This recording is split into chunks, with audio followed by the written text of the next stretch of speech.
Hello everyone, আমি বৈশাখী। আপনাদেরকে আমার চ্যানেলে স্বাগত। আশা করি সুস্থ আছেন, ভালো আছেন। আজ আমি চটজলদি একটা সহজ রেসিপি বানাতে চলেছি, যেটা লাঞ্চ, ডিনার, ব্রেকফাস্ট সবেতেই জমে যাবে। তাই রেসিপিটা করার জন্য প্রথমে আমি কড়াই তেল দিয়ে দিয়েছি।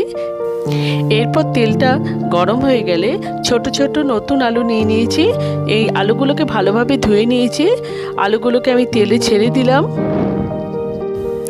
এরপর আলুগুলো ভাজা হয়ে গেছে, হালকা করে ভেজে নিলেই হবে। এরপর ওই তেলেই আমি 1 চামচ গোটা জিরে দিয়ে দিলাম, কিছুটা পরিমাণ কোচানো পেঁয়াজ দিয়ে দিলাম। এখানে আমি একটা মাঝারি সাইজের পেঁয়াজ নিয়েছি। সামান্য পরিমাণ হলুদ দিয়ে দিলাম। পেঁয়াজটা একটু ভাজা হয়ে গেলে 1 চামচ আদা, রসুন, কাঁচা লঙ্কা একসাথে বেটে রেখেছিলাম, সেটা দিয়ে দিলাম। নাড়াচাড়া করে 2 চামচ টমেটো পিউরি দিয়ে দিলাম। আবারও নাড়াচাড়া করে নিলাম।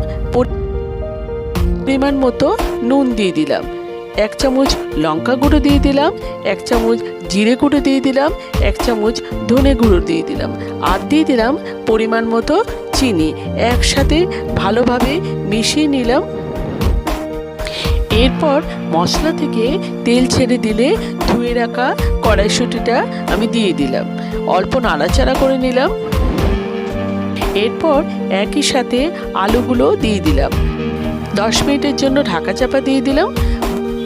10 মিনিট পর আলু মটর দুটোই কষানো হয়ে গেছে। এরপর অল্প পরিমাণ জল দিয়ে দিলাম।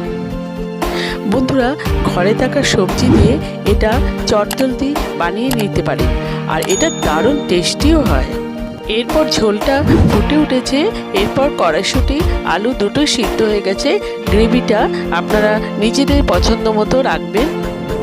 এরপর দিয়ে দিলাম 1 চামচ গরম মশলা গুঁড়ো, আর দিয়ে দিলাম কসুরি মেথি ক্রাশ করে। শেষে 1 চামচ বাটার দিয়ে দিলাম। আপনারা এটা স্কিপ করতেও পারেন। বন্ধুরা, শীতকালে এই নতুন ছোট ছোট আলু দিয়ে এই রেসিপিটা একবার ট্রাই করতে পারেন। বাড়ির সবার আশা করি ভালো লাগবে। এরপর প্লেটে সার্ভ করে নিলাম।